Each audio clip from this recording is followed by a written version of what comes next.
Hi everyone, I'm Chelsea from Surrey Youth Focus, and here at SYF we are passionate about finding new ways for individuals and services, both statutory and voluntary, within the children's system to become more connected. Recognising that to tackle complex issues and help meet individuals' needs, we have to understand each other better, and it is only through these strengthened relationships that we can truly benefit the local children and families. Across Surrey, we are witnessing individuals who share this mission and are keen to come together and develop new ways of multi-agency system working, collaborating together as system thinkers, and adopting a system leadership approach.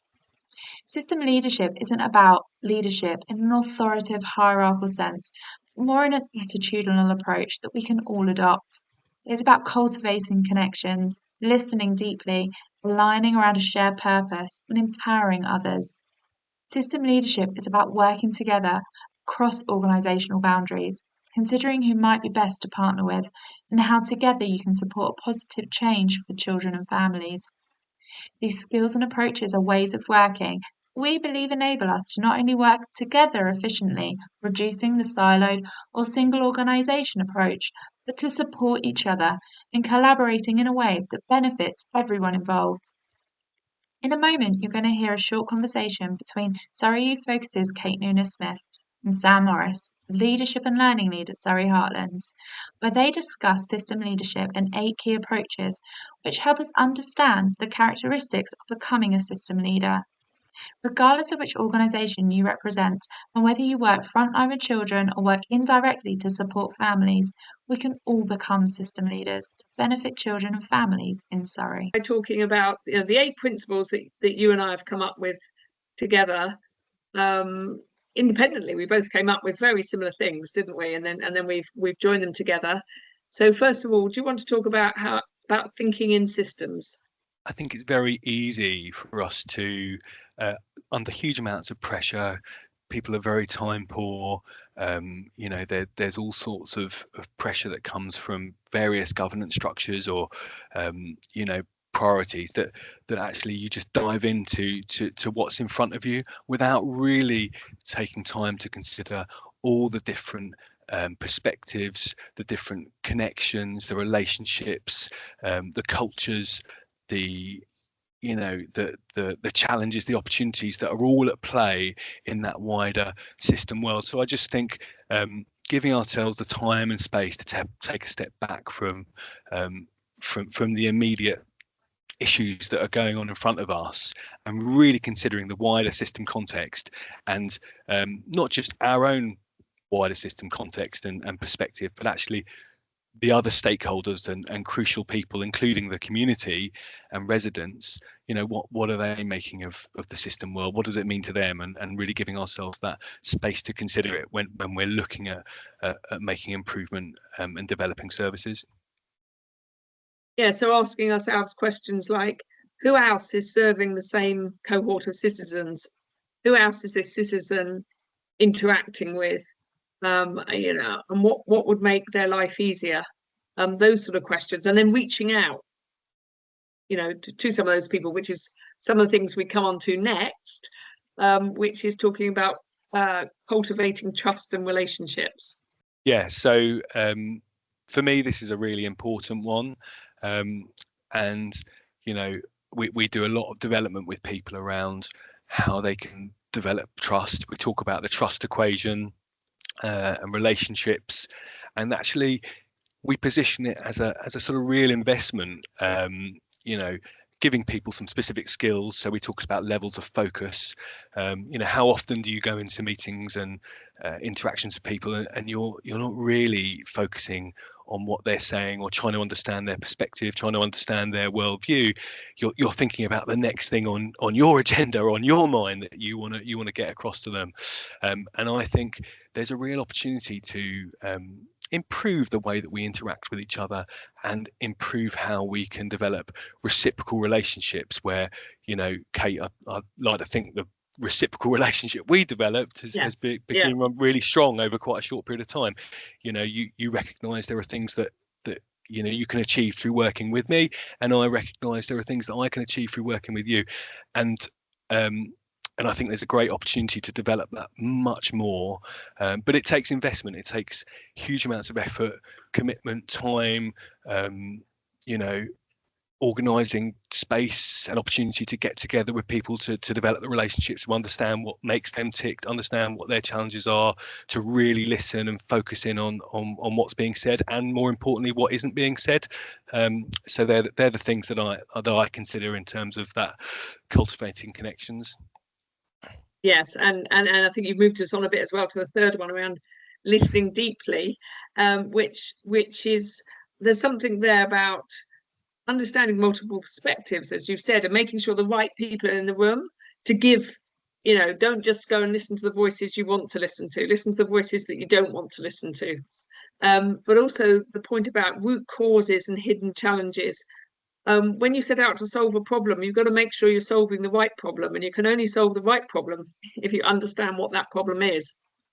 And that is why, one of the reasons why, you know, system leadership and systems working is very difficult, because people are often solving the wrong problems.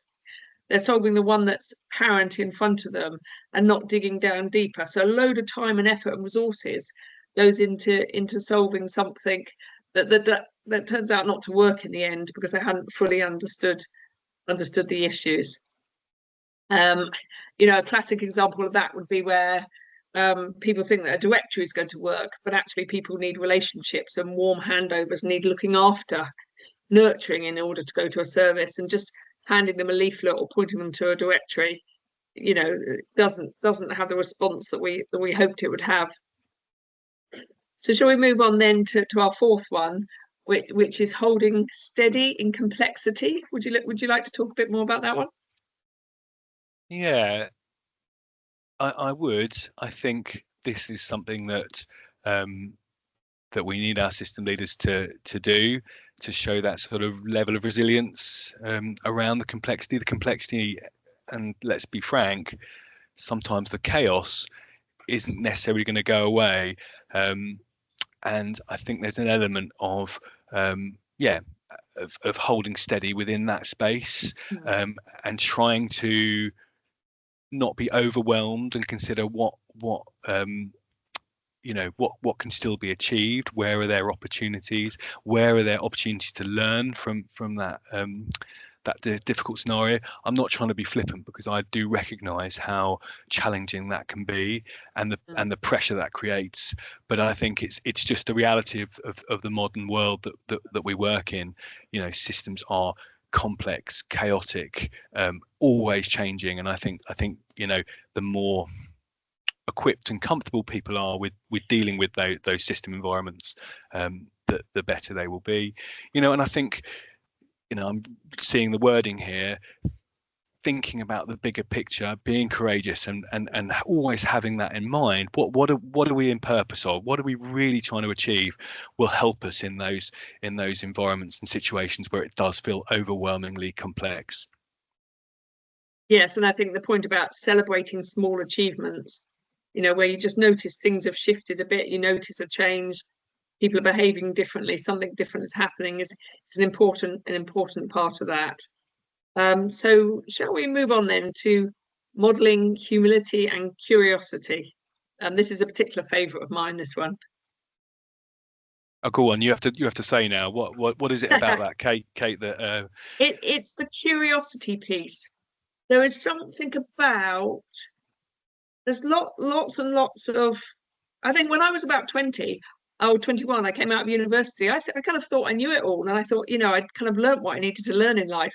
And the older I get, the more I realise, you know, the less I know, and the more I need to ask questions and go out there and try and understand. And I think there's for some people who've been in, like, there's certain professional backgrounds and things like that where you're very much trained that you are the expert and you should know it all. Doctors in particular, because we don't want to go to a doctor and go, you know, ask a question and the doctor goes, well, I don't really know, actually. So there's certain professions and things where they're actually trained all the way through their life to be the expert and not to show curiosity and necessarily, but actually we need to be all of us need to be always learning and adapting, on the lookout for new concepts and ready to let go of ideas and opinions and ways of doing things when we're doing systems leadership, I think.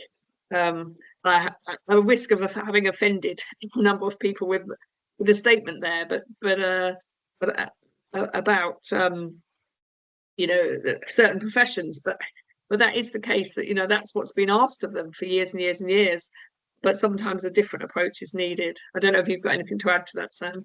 Yeah, no, I think that's a really good summary, and I think this one links into so many of the others. I think that cultivating connections, you know, that is improved so much by a sort of a curious mindset, you know, questioning, you know, and a real appetite to learn more about what people are doing, why they're doing it, why they got into that particular area of work, what their challenges are. All of that, and I think that can really enhance that sort of relationship side of things, and really strengthen it. Just a general curiosity, and I also think there's another element that you touched upon, which is the ability to have your mind changed as well. You know, sometimes I think that's one of the most dangerous things, when people are so entrenched in terms of a particular perspective or worldview. Slightly different worldviews, because actually that comes from a much deeper lived sort of experience and their values, but certainly perspectives. I think, you know, the ability to have your sort of mind changed or eyes open to a different way of thinking, a different perspective, I think is really important, and another component of what we're looking for from our system leadership population. Yeah, so they were the things I was going to say. And also, I think, you know, making sense of that complexity, you know, actually being curious, asking questions, can really help you to try and navigate some of those things. Yeah, I think that's right. So should we move on to empowering others? Would you like to say something on that, Sam? Yeah, so I think I think our system leaders really need to consider how they empower others, how they bring people together, you know, to address that complexity, to try and understand. I think, you know, we've spoken about it already, but the opportunity to bring in people and to facilitate groups who, you know, don't all agree, have very different worldviews and perspectives, but working with them to a point where in system thinking, which is very much a part of system leadership, we talk about you know, developing an idea of change that that people with differing worldviews can live with. You don't always have to have entire consensus. Actually, you know, trying and testing something, starting small, as you described, Kate, that you can potentially build on and adapt and change, you know, is a really powerful way forward, particularly when we're considering, you know, how stifling it can be in such complexity and you know, of the system environment. Actually working with a group to try something, to try a change that people might not be 100% supportive of, but they're prepared to look at that as a change and push forward. I often hear people talking about system leaders being behind the scenes, you know, not the sort of the hero leader of the past, who'd come in and direct everyone and galvanize everyone to you know, to address this major problem.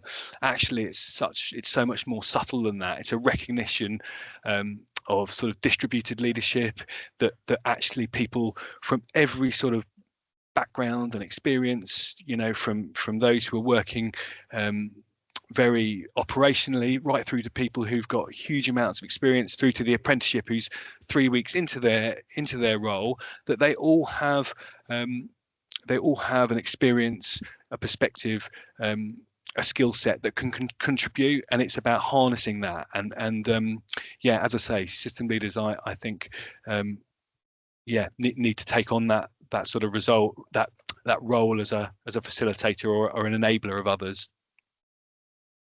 Yes, and very often people think that what they need to do to change systems is to change the governance or change the processes and things like that. And we often, I think, need a lot more focus on the soft stuff, well, you know, the values, the behaviours, the norms than we do on the governance. We'll move on then to our second to last one, aligning around a shared purpose. Want to talk about that one? Yeah, certainly. So yeah, I think this goes back to the point I made earlier about thinking about what we're all in purpose of, what is the bigger picture, being courageous on behalf of that bigger picture, and it's really challenging actually, because we are still structured in a way where we are individual organizations, quite often with our own strategic priorities and cultures and ways of working. And I think as we move into this this period of as we described earlier, just absolutely critical must have for system leaders to enable integration in a way that we probably haven't seen at the scale and extent, just because the pressures we're under in terms of financial pressures and capacity pressure, retention pressures that we're all facing within the system. I think this concept of really pushing ourselves as system leaders, as organizations, to be focused on something that aligns around a shared purpose, shared priorities. What can we do together collectively that's going to make a really big difference for the people we serve? And I think most of us getting to into public service, into the public sector for that as a sort of notion and a passion. Yeah, so I think it's really important. I think it's probably one of the most difficult things actually, but I think if we keep questioning it, keep asking that question when we go to meetings, when we attend forums, we're part of boards, what is it we're all in purpose of, how are we truly aligning our resources, our efforts to make a difference to the bigger picture, to the vision of the entire system. Very challenging, but yeah, it is very much needed. Very important. So we'll come to the last one then, which was align governance with purpose. I think I probably should start to talk on this one, because this was one I was particularly keen on when we talked about these. And for me, there's something really important about not starting with governance. So often I see it where people start by setting up a board and they do the terms of reference and all this sort of stuff, and then later get onto the work. But actually, it turns out the work is something slightly different from what was originally envisaged. And then the governance becomes a detractor and holds things back rather than enables it. And governance should be an enabler. So I really believe in getting on with the work and starting the work, and then if governance is needed around it, then to do that afterwards. So I think that's probably everything, unless you've got any last comments, Sam. Yeah, the last thing I'll say is that actually leading and working across organizational boundaries is really fulfilling. It's one of the things that people talk about when they do staff surveys and stuff about what motivates them. Actually, it's so rewarding to just see how other people work, do things differently, creative. We talked about curiosity, but it allows you to be curious in a world that you're maybe not used to, and again that supports the bigger agenda around people moving into different careers and retention across the whole system as well. So I just think it's probably important to flag that it's a really rewarding and enjoyable part of working in a system context, is the experience for you as an individual and what you get from it. Hopefully people have found this video interesting and it will inspire them to go out and think slightly differently and work slightly differently. It's been great talking to you, Sam. Thank you.